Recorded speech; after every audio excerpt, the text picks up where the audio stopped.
By morning, he would beg for one more ring, and get nothing but silence. The penthouse above Seoul looked like a private world built for people who never had to feel consequences. Floor-to-ceiling glass. Soft jazz. A table set with food too expensive to touch with careless hands. Outside, the city glittered under winter skies like it was proud of its own coldness. Inside, Kang Joon-ho sat perfectly still. His suit jacket draped over the chair like he'd taken off armor, not clothing. His cufflinks caught the light every time he lifted his glass. His face stayed calm, sharp jaw, unreadable eyes, the kind of expression that made men lower their voices when he walked into a room. Across from him sat the woman who didn't belong to his world, but had forced herself into it anyway. She wore silk that shimmered like water. Her perfume was expensive enough to have a story. Her laugh was soft, practiced, and confident, like she believed she was already the ending. "You really live like this," she murmured, looking around like she wanted to own the air. "I still can't believe it's yours." Joon-ho didn't answer immediately. 'Cause the air changed. A vibration cut through the music, small but sharp, like a blade tapping glass. His phone lit up on the table. Wave. The name sat there like a shadow. The woman in silk leaned closer, eyes gleaming. "Again?" she asked, amused. "She calls like she thinks you're still hers." The phone rang until it stopped, then rang again, and again. Joon-ho stared at the screen with the same expression he used in boardrooms when men begged for mercy. He didn't flinch, didn't sigh. He simply watched it like it was a test he'd already decided to fail. The mistress chuckled. "Maybe she's lonely," she teased. "Or maybe she finally noticed you're not at home." Joon-ho picked up the phone slowly, almost casually, like he was lifting something meaningless. He glanced at the name once more, then flipped it face down, silencing it with one smooth motion. The buzzing died. For a moment the room felt lighter. The mistress's smile widened. She reached for his hand, her nails perfect, her touch warm and possessive. "That's better," she said. "She doesn't get to interrupt us." Joon-ho's fingers barely reacted. He didn't pull away, but he didn't squeeze back either. His mind stayed somewhere colder. The phone vibrated again beneath his palm. Harder this time. Longer. Like the person calling wasn't just being emotional. They were desperate. The mistress glanced at the phone and rolled her eyes. "She's obsessed," she said. "You're too kind. You should block her for tonight." Joon-ho lifted his gaze to the city again, jaw tightening almost imperceptibly. His voice remained calm, but it carried the weight of someone who had never been told no and survived it. "She's not obsessed," he said, cold enough to make the room feel bigger. "She's predictable." The words should have sounded final, but the phone kept buzzing. Call after call. Each ring felt slightly different now, less like annoyance, more like a warning that refused to announce itself properly. Joon-ho finally picked it up again. Not to answer, just to see how many times she'd tried. He had stopped counting at 12. The mistress leaned in closer, voice dropping, sweet but sharp. "What if she's crying?" she whispered. "What if she's begging?" Joon-ho's eyes didn't soften. "She knows better than to beg," he said. He pressed silence again, then set the phone down beside his glass. The music continued.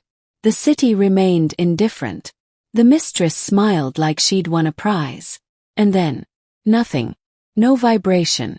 No ringing. No showing her name again. The sudden quiet was so complete it almost felt wrong. Joon-ho's gaze dropped to the phone on instinct, the smallest crack in his control. The screen lit up once. Not a call. Message. Just one line. "Please answer me." By the time his phone went quiet, she had already learned what silence could cost. The house was too big for one heartbeat. Too expensive to feel safe. Too quiet to be real.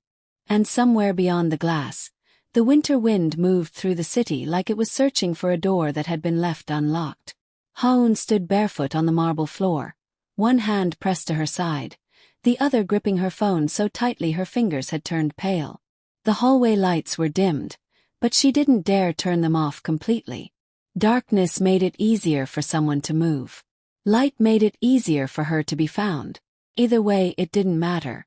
Because she wasn't alone. She could hear it. Not footsteps, no. Whoever was in her house knew better than to announce themselves like an amateur. What she heard was smaller. A shift of weight. A soft scrape near the entrance. The sound of cloth brushing against wood. Almost like someone had leaned too close to the wall and forgotten the wall was there. Her throat tightened. She tried to swallow, but her mouth was dry. Her phone glowed in her trembling hand. Junho's name sat at the top of her screen like a cruel joke. Like the universe mocking her for still believing the man she married would ever choose her first. She had called him again and again until her ear hurt from listening to nothing. Until her chest burned from breathing too quietly. Until she started to hate herself for hoping. She didn't send the first message. She started it. Her thumbs hovered over the keys, shaking, deleting and rewriting the same words like she couldn't decide what kind of pain was worse, the physical one or the humiliation of needing him. Finally she typed, "Answer me." She erased it. She typed, "Please, it's urgent." Erased again. Her lips parted and she realized she was whispering without meaning to, like her voice could leak through the walls and betray her, like sound alone could invite the wrong person closer. Her hand went to her ribs again and she felt warmth there. Not comfort, but icky, real. Hone's eyes stung. She blinked hard, refusing to cry because tears made you slower. Tears made you weak. Tears blurred the line between surviving and collapsing. She inhaled carefully and typed again, slower this time, as if she was trying to keep her fear from spilling into the words. "Please, answer me." She hit send. The message flew away into the invisible network like it could save her. And then she heard something behind her. Not close. Not far. Just present. Hone froze so completely the pain in her side sharpened. A reminder that her body was already losing this fight. Her gaze drifted to the dark reflection in the living room mirror. The glass caught the hallway behind her in faint, distorted shapes. Nothing moved. But she could feel it. That pressure in the air that didn't belong to an empty home. She turned her head slowly, barely breathing. The hallway was the same. The shadows held still.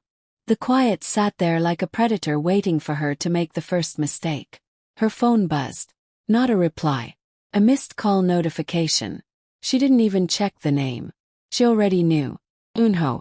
Still unanswered. Still distant. Still somewhere warm and careless while she bled in the house they once pretended was theirs. Her fingers hovered over his contact again, shaking so badly she almost dropped the phone. Her eyes flicked to the door. The locks were still engaged. The security system still armed. The cameras still on. And yet she could feel someone inside. How could they be here? Her breath came shorter. She opened her messages again and started to type something else. Something stronger. Something that would force him to listen. Something that could haunt him if she didn't survive this. But her hands wouldn't cooperate. So she did what fear always made her do in the end. She opened her location. A tiny map appeared on her screen, the blue dot pulsing like a heartbeat. Her thumb hovered over send. She hesitated. Because sending it meant admitting she needed help. And admitting that meant admitting she wasn't safe. Her thumb pressed down anyway. The message went through. For half a second she felt relief. Then panic slammed into her so hard it almost made her dizzy. Because if someone was in the house they could find her phone. They could see what she sent. They could realize she'd reached out. Her thumb stabbed at the screen. Delete. Delete. Delete. The location disappeared from the thread like it had never existed. Her breathing sounded too loud now. She pressed her palm over her mouth to stop it. She backed toward the kitchen, eyes scanning for anything she could use. A knife. Chair. Anything that made her feel less helpless. The phone buzzed again. Her screen lit up for one final second. Not with a reply. Not with help. Just a cold status update beneath Junho's name. Last seen just now. The city looked perfect from the top floor. Glass towers lined up like obedient soldiers. Streets below glittered with headlights and expensive mistakes. Inside the penthouse, everything smelled like money. Champagne, cologne, polished leather, and the kind of flowers that died beautifully. Junho sat on the edge of a velvet couch like he owned the night itself, one arm draped lazily across the backrest, the other holding a drink he barely touched. His suit jacket was open, the collar relaxed, his watch catching the warm light every time he moved his wrist. Across from him, Soon laughed softly. Her legs folded beneath her as if she belonged there more than his wife ever did. Her dress shimmered when she shifted, hugging her body in a way that felt deliberate, like every inch of her was a decision made to win. She leaned toward him, fingers trailing across his thigh as if she was tracing ownership. "She's calling again," Soon said, not looking at the phone. Her voice wasn't surprised. It was amused, like the ringtone was background music. Junho's phone lit up on the marble table beside them, vibrating against the surface, relentless. Soon flashed on the screen again. And again. Soon smiled wider, sipping from her glass. "Your wife is obsessed," she murmured, stretching the word wife like it tasted bitter. "Or maybe she's just lonely. Doesn't she have friends? Hobbies? A life?" Junho didn't answer at first. He didn't need to. His silence was a weapon he used even when there was no enemy in the room.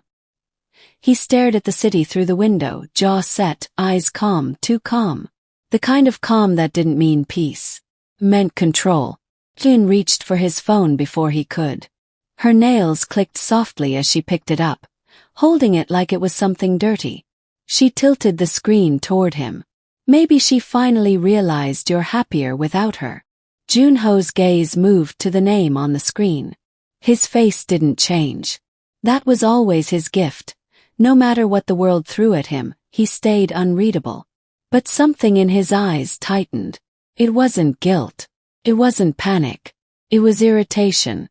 Like her persistence was an inconvenience in the middle of something he wanted to enjoy.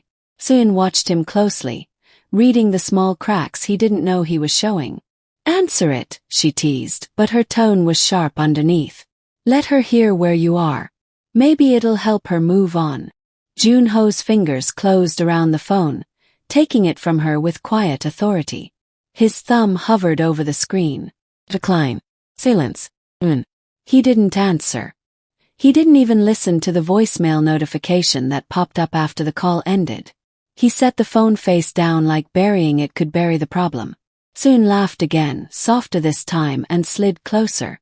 "There," she whispered, kissing the side of his neck. "See. Easy." Her perfume wrapped around him, sweet and expensive. Her lips were warm. Her hands were confident. Everything about her was designed to make him forget he ever owed anyone anything. But his body didn't fully relax. His gaze drifted back to the phone like it had weight. The room was still loud with music from the speakers, but suddenly it felt distant. Like the penthouse wasn't fully sealed anymore. Like something cold had slipped in. You noticed. Her smile didn't falter, but her eyes narrowed. "Why does she call like that?" she asked casually, twirling her glass. "Not normal calls. It's like she's panicking." Junho's jaw flexed once. "She panics over nothing," he replied, tone flat. "That's her talent." Soyun's smile returned, but it didn't reach her eyes this time. She shifted, sitting upright, studying him.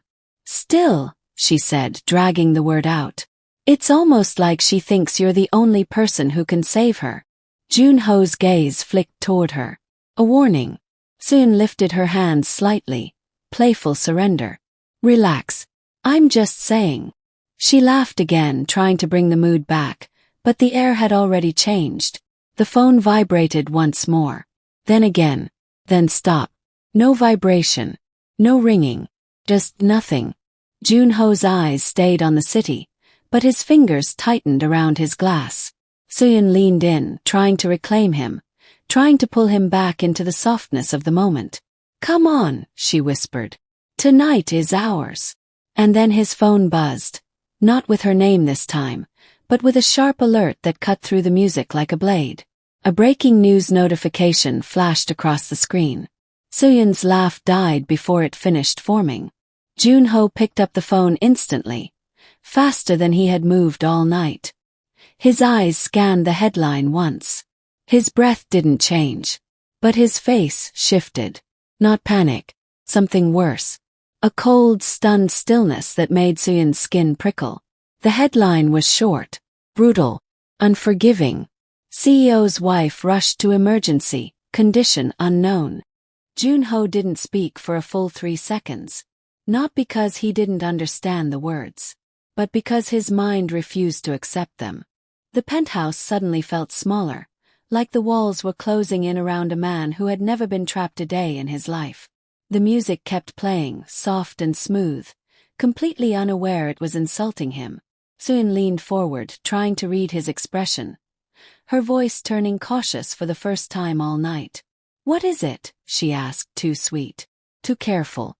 Jun-ho didn't answer. He clicked the alert open. His eyes moved faster than the screen could load. A hospital name appeared, one he recognized immediately. Not because he had ever visited, but because his family's name sat on a wing of that building, carved into polished stone like a trophy. The article was vague. It didn't say much. Just that the CEO's wife had been rushed in. Just that the situation was unclear. Just enough to turn his stomach into ice. His thumb hovered over his call log without thinking. The screen filled with a list of calls he had ignored like background noise. The number climbed as he scrolled. 12, 18, 27, 31, 38. Each missed call was stamped with a time. And each time was a blade. Because now they weren't annoying interruptions. They were countdown marks. His pulse began to rise quietly beneath his collar. He clicked the last voicemail without listening. He wasn't ready to hear her voice. Not yet. He opened the messages. His eyes locked onto the final one. "Please answer me." It wasn't angry. It wasn't accusing. It looked like the kind of message someone sent when they were trying not to cry while typing. Soo-yun sat up straighter, the playfulness draining from her face as she watched him. "Jun-ho," she started, reaching toward him, but he moved away like her touch would contaminate him. He stood. The glass in his hand was still half full. He didn't put it down carefully. He dropped it onto the marble table with a sharp clink that silenced the room more than any shout. Hyo-yun flinched. Jun-ho's gaze swung toward her. Cold, sharp, distant. Like she wasn't a woman anymore. Just a mistake with a pulse. "Call the driver," he said. Hyo-yun blinked. "Wait, where are you going?" "Hospital," he replied, already walking. "Jun-ho, it might be nothing," she said quickly, standing too. "You know how she is, dramatic." He stopped mid-step, slowly turned. And the look he gave her was the kind that ended conversations permanently. "Don't," he said, voice low. Not loud. Not emotional. Just final. Soo-yun's mouth opened, then closed. For the first time, she didn't know what to say. Jun-ho didn't grab his coat. He didn't check the mirror. He didn't fix his tie. He walked out like a man who had just realized his kingdom was built on sand. The elevator ride down was too slow. Every second felt like punishment. When the doors finally opened, his security detail moved into formation instantly. They watched him carefully, sensing the shift, sensing the energy in his shoulders. Jun-ho didn't need to order them twice. They followed. The car ride was a blur of lights and silence.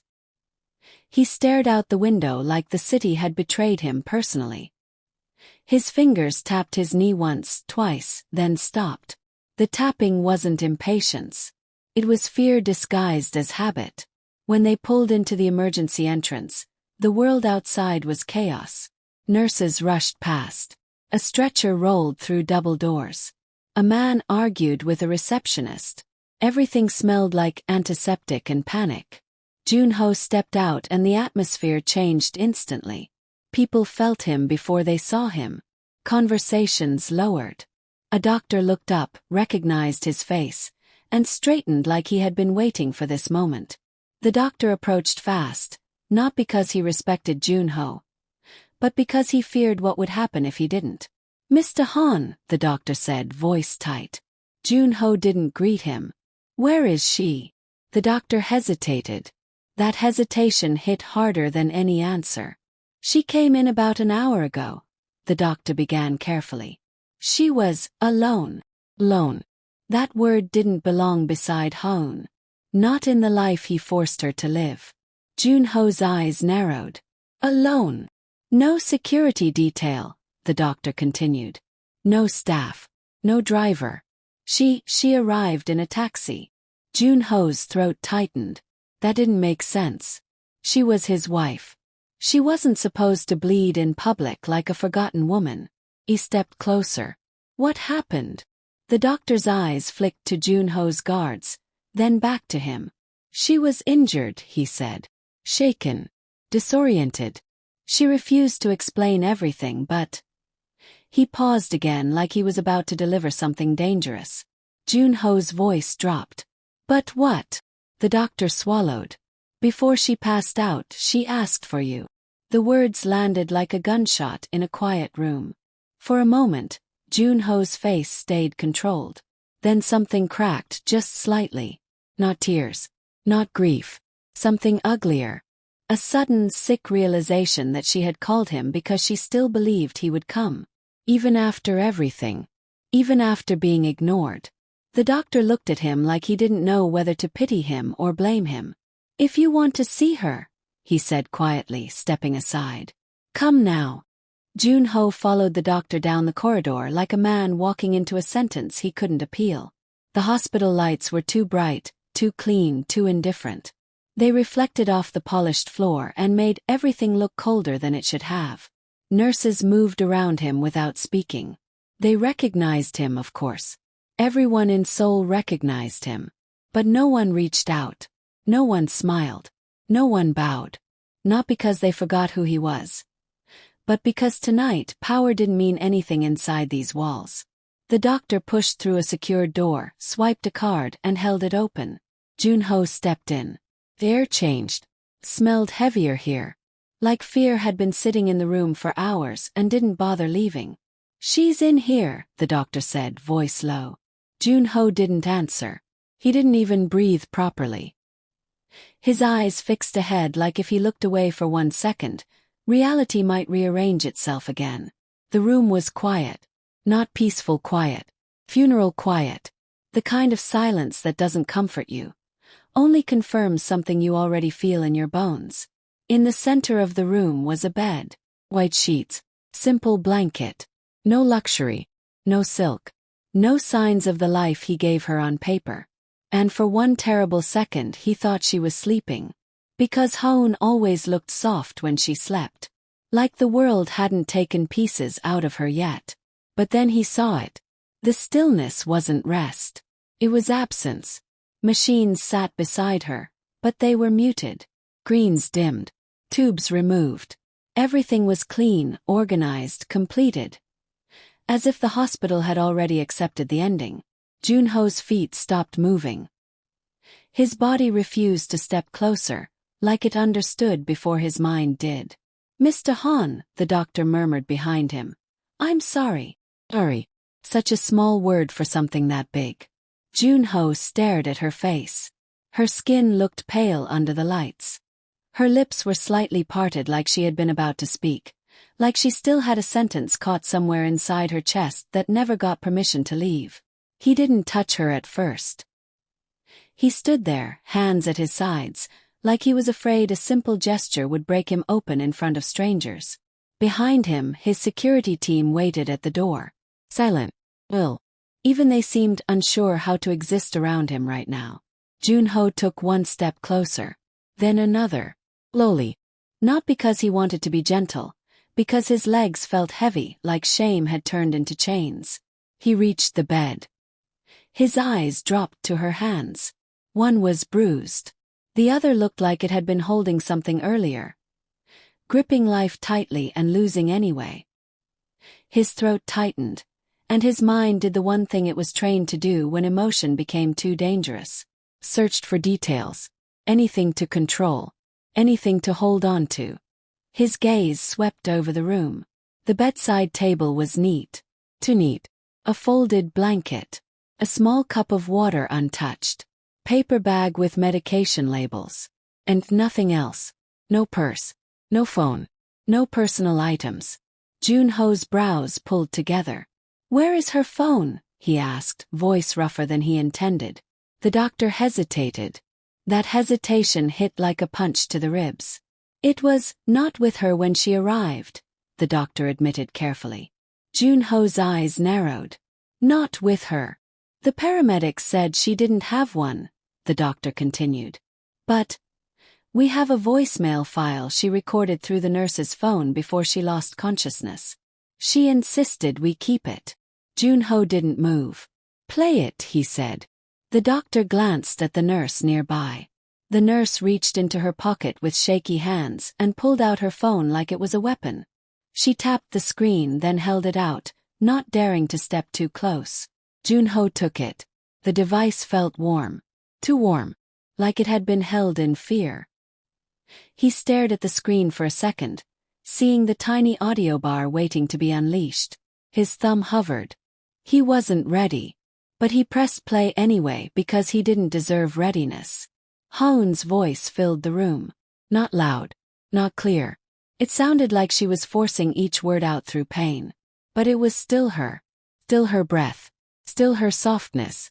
"Junho," she whispered, and his chest tightened instantly. "I know you won't answer. You haven't been answering for a long time." Swallow. Something trembling behind her words that she didn't let escape. "I didn't call to blame you." Another pause, longer this time, like she was gathering the last of herself. "I called to say goodbye." Junho's eyes stayed open, but something inside him collapsed quietly. He didn't cry. He didn't shout. He just stood there with her voice in his hand, staring at her body like he finally understood the price of silence. And in that moment, the penthouse, the mistress, the champagne, the laughter, all of it became meaningless dust. Because the last thing his wife ever needed from him was his attention. And he couldn't even give her that. Hone didn't die in one moment. She died in pieces.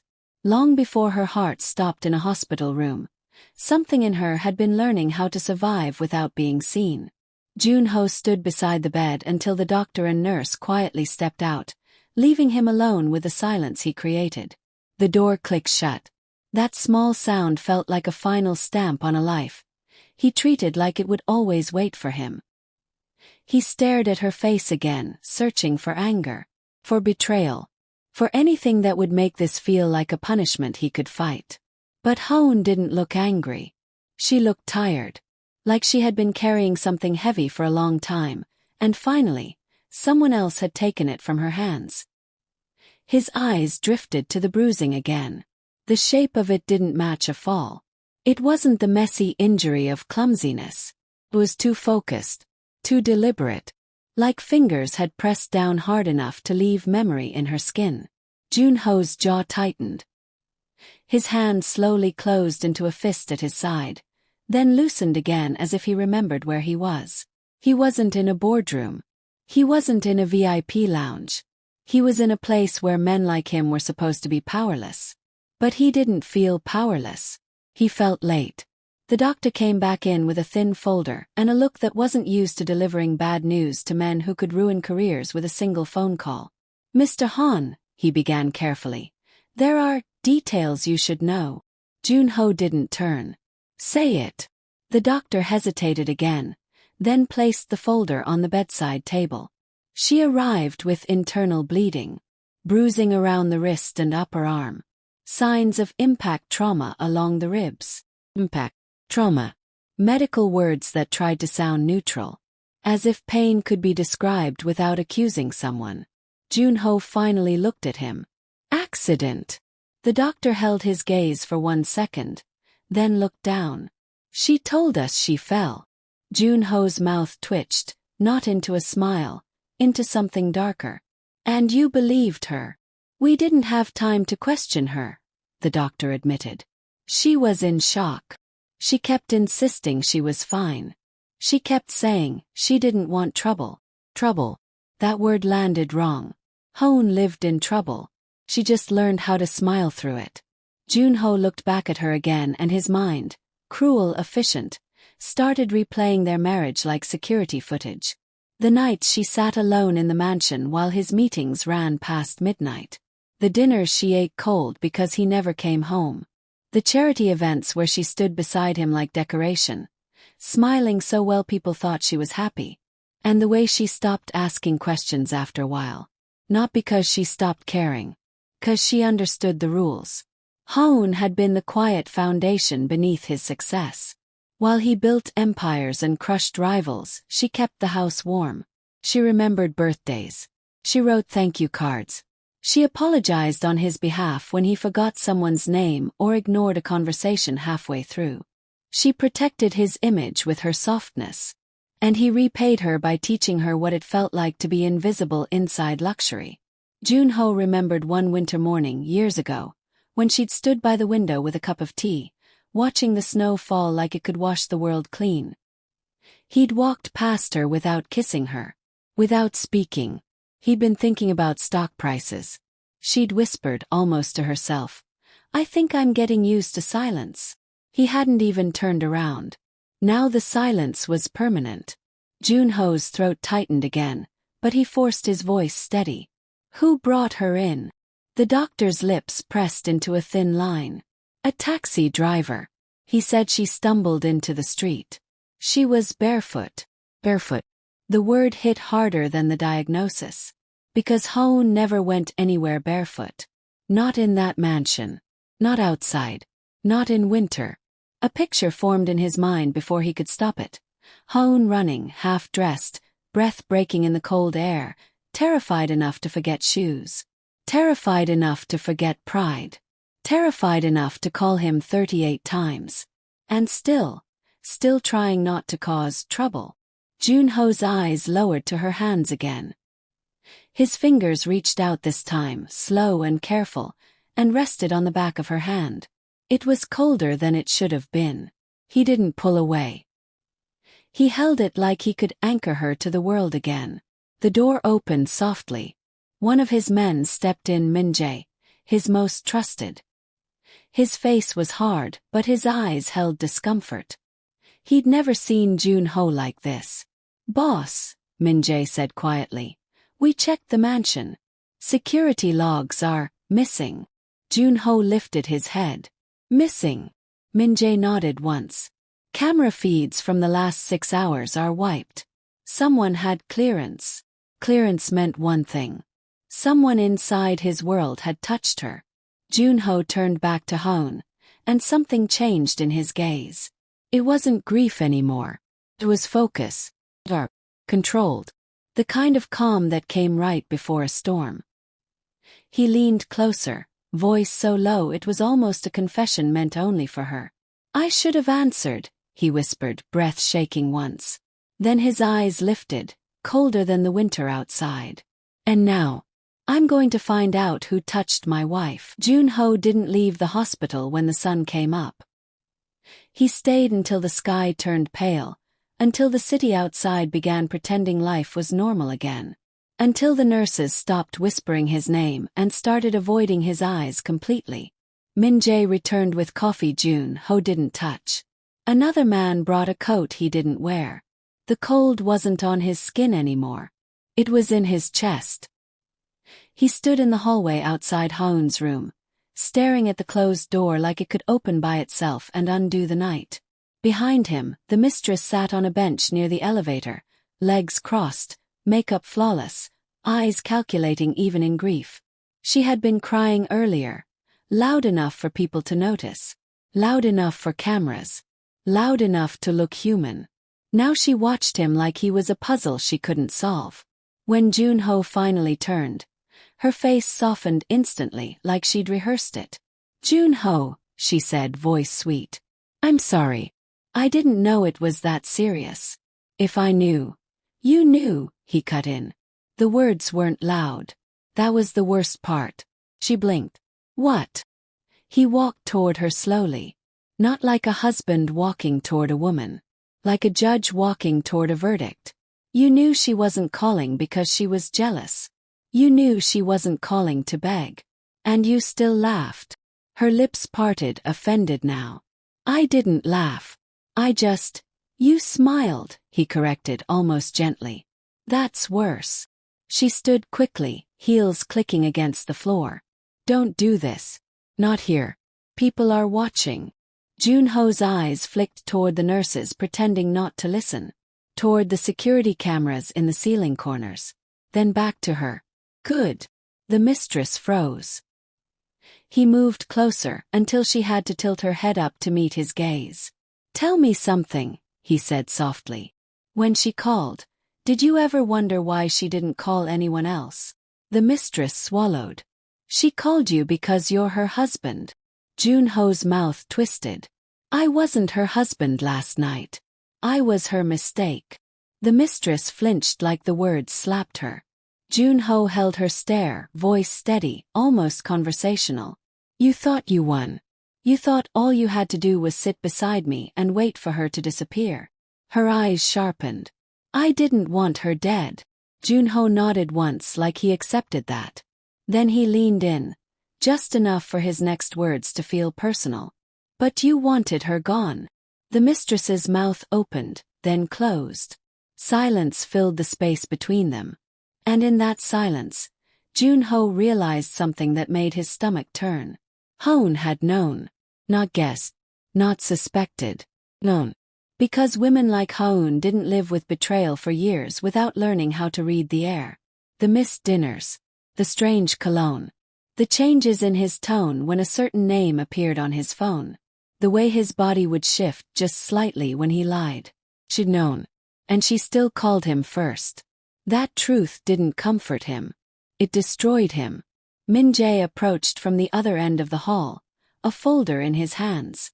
His face was tight, uncomfortable, like he was holding something sharp. Boss, he said quietly, we found her personal things. The nurse gave them to us. He handed the folder to Junho like it weighed too much. Junho opened it slowly. Inside was her wedding ring, placed carefully in a small clear pouch. Hairpin. Cracked phone case, empty. No phone. No messages. Just a shell. And beneath it all, an envelope. Plain. No seal. His name written on the front in Hone's handwriting.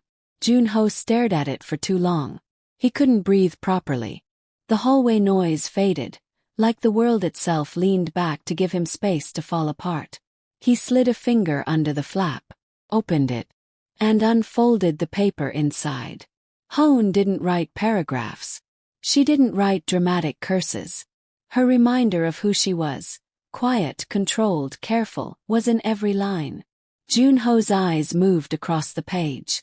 You didn't answer, so I'm leaving this the only way you might finally hear me. I'm not writing to accuse you. I'm not writing to beg. I'm writing because I'm tired. His throat tightened. His grip on the paper turned white at the edges. The letter continued, but he couldn't read fast. Every sentence felt like it was stitched into him. Then his eyes landed on the final line. Just one line. Short. Clean. Final. Don't let her win. Junho's breath stopped. For a moment he couldn't move. He understood what she meant instantly, because Hone had never fought his mistress with screams or scenes. She fought with silence. She fought by enduring. She fought by staying dignified even when it killed her inside. And now, even in death, she was still fighting. Not for love, for truth, for consequence, for something deeper than revenge. Junho folded the letter once, carefully, as if it were fragile enough to break again. When he looked up, his eyes were empty in a way the mistress had never seen before. She took a small step back. Junho. He didn't answer her. He didn't even look at her. He turned to Min-jae instead, voice low, clean, poisonous in its calm. Remove her from my life. Min-jae didn't ask who. He just nodded. The mistress reached out, panic rising now. Wait, what do you mean remove? Junho finally looked at her. And she stopped breathing. Because the man staring back at her wasn't a lover anymore. He wasn't even a CEO. He was something colder. Something Hoon had tried to survive. And he held her final letter like a weapon. Not raised. Not swung. Just held. As if the next move was already decided. And somewhere in the city, far from hospital lights and clean white sheets, the person who ordered Hoon's suffering was still alive. Now. Junho didn't raise his voice. That was why the entire hospital hallway went silent when he stepped away from her. The mistress followed him anyway. Heels clicking too fast now. Dignity cracking with every step. She tried to catch up like she still had permission. Like the past few hours hadn't erased her place beside him. "Junho, please," she whispered, grabbing his sleeve lightly. "You're not thinking straight. You're in shock." He stopped. Looked down at her hand on his sleeve. Then back at her face. And the way he stared made her fingers loosen instantly, as if his skin had turned to ice. "Do you know what she called me last night?" he asked quietly. The mistress blinked. "What?" He didn't answer the question.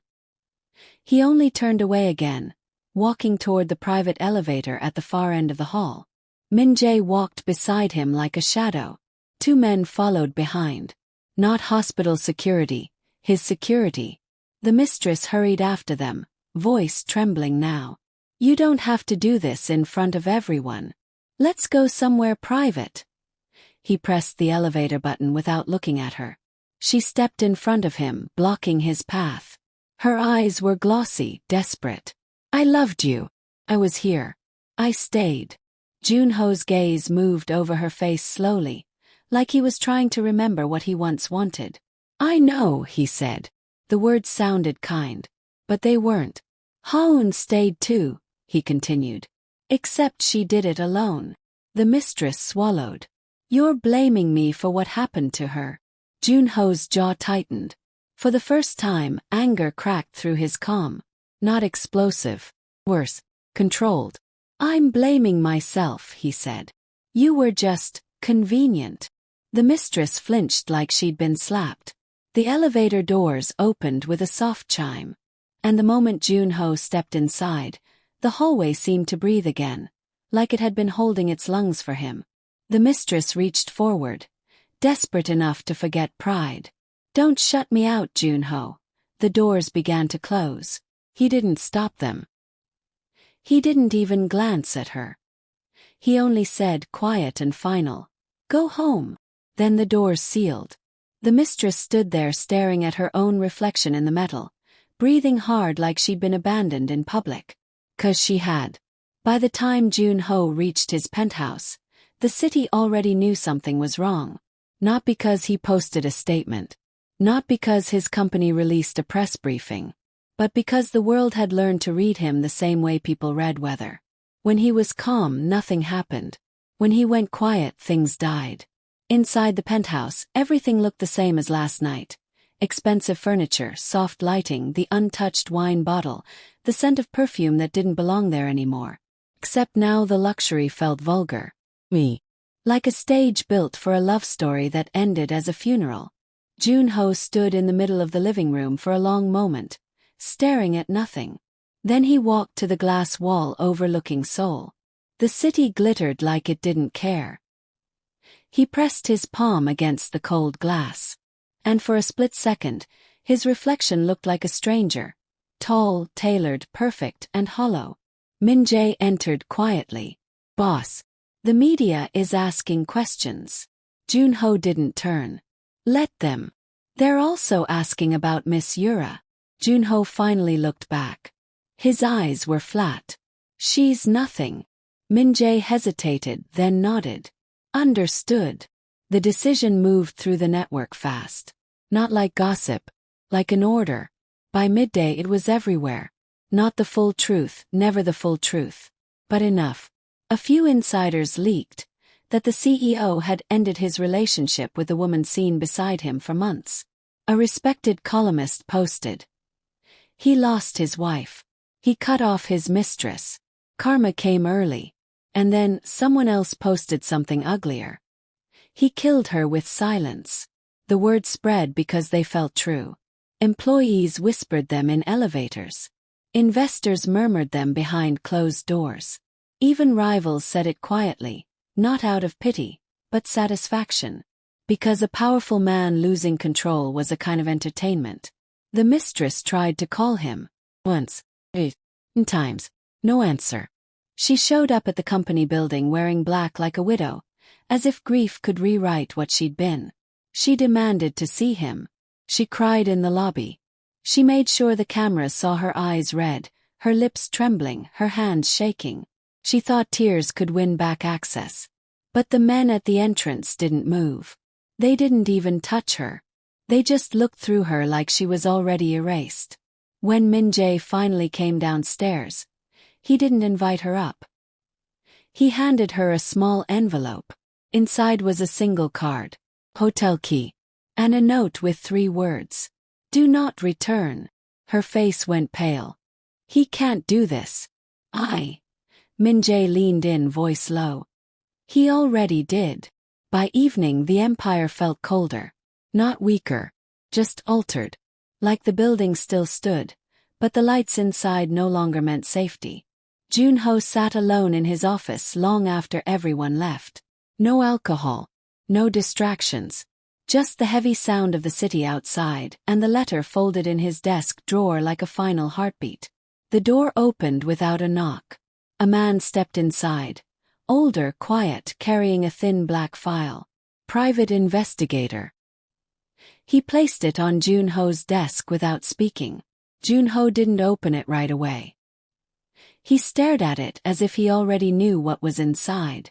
Then he asked softly, "Tell me it was random." The investigator didn't blink. It wasn't. Junho opened the file. Photos. Security logs. A timeline too clean to be an accident.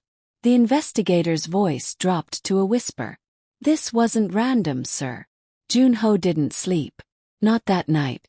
Not the next.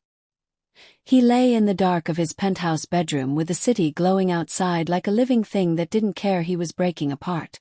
The room was too clean. Too quiet. It felt like a museum built for a man who had already died. And his body just hadn't caught up yet. Every time he closed his eyes, he heard it. Sound. Her ringtone. That soft, familiar chime he used to ignore like it was background noise. Like it didn't belong to a person. Now it came from everywhere. From the hall. From the bathroom sink. From the silence under the bed. He sat up, breath sharp, and checked his phone again. No missed calls. No new messages. Just the empty screen staring back like punishment. Min-jae stood by the door, motionless, watching his boss unravel without saying it out loud. Did you hear it? Junho asked suddenly. Min-jae blinked once. Hear what, sir? The ringtone, Junho said. His voice was calm, but his eyes weren't. It's still ringing. Min-jae hesitated, then answered carefully. No, sir. Junho stared at him for a long moment. Then he nodded like he accepted it. But his fingers tightened around the phone until the edges cut into his palm. He wasn't imagining it. He couldn't be. Because the moment he stopped hearing it, he would have to accept that she was truly gone. And he wasn't ready for that kind of silence. By dawn, the investigator's file had become a map of betrayal spread across Junho's desk. Security logs, entry records, a missing 30-second gap from the estate cameras, a hospital intake form signed by someone who wasn't staff. And the part that made his stomach go cold, Hoon's phone activity. Someone accessed her device after the attack. Someone wiped the last outgoing call history. Someone deleted the location she almost sent. Someone wanted the world to think she died quietly. Like nothing. Junho's eyes narrowed slowly. Who touched her phone? The investigator didn't answer at first. He slid one more document forward. Printed call log. A list of deleted timestamps recovered from the network provider. Min-jae leaned over, reading. His face hardened. 'Cause there it was. One number. Saved under no name. Called twice after Hoon's final attempt to reach Junho. A number belonging to a person inside Junho's own circle. Not a stranger. Not a rival. An insider. Junho's lips parted slightly, but no sound came out. He wasn't shocked. He was offended. Like the betrayal wasn't painful first. It was disrespectful. And disrespect was the only thing he couldn't forgive. Min-jae spoke carefully. Boss. This number belongs to Ms. Yura's assistant. Junho didn't move. The air in the office changed. Thickened. Darkened. It wasn't rage. It was the moment rage decided to become action. Bring her, Junho said. Min-jae nodded once and left the room immediately. The investigator stayed seated, suddenly nervous for the first time since he'd arrived. He cleared his throat. Sir, I advise caution. If we move too openly. Junho lifted one hand. The investigator shut up. Minutes passed. Then the elevator doors opened. 2 guards walked in first. Then Min-jae. And between them, trembling so violently her knees looked like they might collapse, was a young woman in a plain black coat. Hair messy. Eyes swollen from crying. Not Yura herself. Someone smaller. Someone disposable. Junho's gaze locked onto her like a spotlight. She tried to bow, but fear made it awkward. I didn't mean. Sit, Junho said.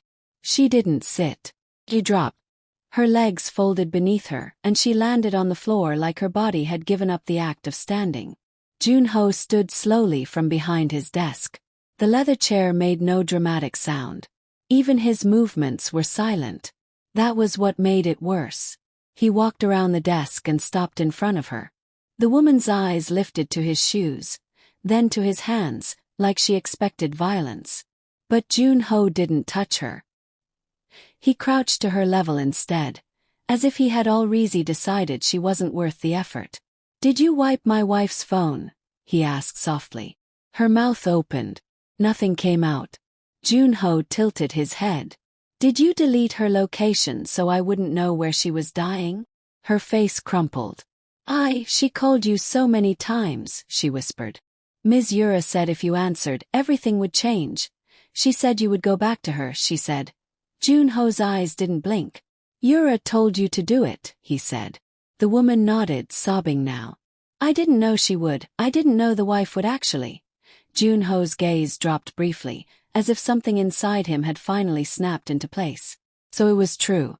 The mistress hadn't held the knife. But she had held the door shut. Min-jae's voice came low behind him. Boss, what do you want done? Junho stood again, towering over the shaking woman like a final judgment. He spoke so quietly she almost didn't hear him. Leave her here, he said. The woman looked up, confused. What? Junho turned toward the window, the skyline reflecting in his eyes like cold fire. His voice didn't rise. It didn't shake. But it carried the weight of something ending. By sunrise, he said softly, I will bury this. Junho buried it before the sun came up. Not with a funeral. Not with headlines. With the kind of silence only powerful men could afford. By the time Seoul woke, the world looked the same. Cars moving, lights changing, people rushing to meetings like nothing had cracked. But inside the spaces where truth lived, the air was different. People spoke slower. Eyes dropped faster. And doors that used to open freely suddenly stayed shut. The assistant never returned to Yura. No one said where she went. No one asked twice. Even the investigator, the man who had built his career collecting secrets for men like Junho, avoided looking him in the eye when he left that morning. Like he was afraid he might accidentally see what was really there. Not rage. Not grief. Something colder. Something permanent. Junho stood alone in his office long after they were gone, staring at the city through floor-to-ceiling glass. The sky was still dark blue, barely beginning to lift, and the streets below looked like veins carrying life that didn't belong to him. Min-jae waited quietly behind him. He didn't ask questions anymore. There were nights when asking meant dying. Is she gone? Junho asked without turning. Min-jae answered with discipline. Yes, sir. Junho nodded once, as if the word yes was a gunshot he'd been expecting. He stayed there, motionless, letting it settle. And then, finally he spoke again. "Bring me her phone." Min-jae hesitated, just for a fraction, then stepped forward and placed a sealed evidence bag on the desk. Inside was Hoon's phone. Had been cleaned. Violated. But it was still hers. Junho sat slowly, like the chair was heavy, like his body remembered how to carry power but not how to carry loss. He stared at the screen for a long time. The wallpaper was still the same photo from years ago. Hoon standing in a winter coat, hair caught by the wind, smiling like the future wasn't dangerous. He remembered taking that picture. He remembered laughing because she kept saying she looked too serious. And now, looking at it, he realized she had never been serious. She had been tired. He unlocked the phone. Min-jae watched from the corner, careful not to breathe too loudly. Junho opened the messages. Scrolled. There were gaps where the deletions had been done, but the last thread remained. Her final words. The message he'd ignored while drinking something expensive beside someone temporary. "Please, answer me." His throat tightened, but he didn't allow his face to change. He never allowed his face to change. That was the thing about men like him. If they cried, they did it alone. If they broke, they did it quietly. If they loved, they did it too late. His finger hovered over her contact. He didn't press call. He didn't press message. Because it wasn't her phone that needed to ring anymore. It was his punishment. He opened the voice notes. The last one was still there. Short. Barely 30 seconds. But it carried the weight of a lifetime. He pressed play. Her voice filled the room. Weak. Not accusing. Not begging for love. Just trying not to be afraid. "Junho," she whispered, breath trembling in the background. "I know you're busy. I know you're with her. It's okay." His jaw tightened. He didn't blink. "I didn't call to blame you," her voice continued, quieter now, like she was folding herself smaller to survive the moment. "I called because I didn't want to leave without saying goodbye." There was a pause. Sound like fabric moving. Like she was lying down. Like she was giving in. "And if you ever wonder," she whispered, "if you could have saved me." Another pause. Then the final words, barely there. "You could have. Just by answering." The message ended. The room stayed silent. Min-jae didn't move. He had seen his boss kill men without flinching. But this was worse. Because there was no enemy to touch. No throat to crush. No debt to collect. Just time. And time didn't fear him. Junho stared at the phone until his vision blurred at the edges. He pressed play again. He listened again. And again. Like if he replayed it enough times it would change. Like the ending would soften. Like she would say something else. Something kinder. Something that didn't destroy him. But the message never changed. Only him. Days passed. Then weeks. The world moved on the way it always did. The funeral was private. The press got a statement. The company got a new schedule. Yura disappeared from public view. Officially, she left for health reasons. Unofficially, she learned what it meant to be removed from a man's world without ever being touched. Junho won. He erased every person involved. Every hand that opened the door. Every mouth that stayed silent. Every step that led Hoon to that floor alone. And yet, when the last threat was gone, nothing came back. No peace. No relief. No breath of freedom. Only the sound he couldn't escape. A phone that didn't ring anymore. One night, long after midnight, Junho sat in the same office, the city blurred behind rain-streaked glass. Hoon's voicemail was on the screen again. His thumb hovered over it. Delete. Simple word. Clean ending. But his body refused. He sat there for almost an hour, frozen in that small decision, because it was the last thing he had left of her voice. If he deleted it, she would be completely gone. Not in the world. Not in his phone. Not anywhere. Min-jae entered quietly. "Sir, it's late." Junho didn't look up. His voice came out like gravel. "If I keep it," he said, "I'll die listening." Min-jae said nothing. Junho swallowed hard. Then he pressed delete. The screen blinked. The voice disappeared. And the silence that followed was so deep, it felt like the room had lost oxygen. Junho leaned back in the chair, staring at nothing. His chest didn't rise the same. His eyes didn't move. And for the first time in years, he looked like a man who had no power left to use. Because revenge was something he could control. But regret didn't answer to him. It lived in him. Forever. He ignored her call for one moment of comfort. And spent the rest of his life answering a silence that never spoke back.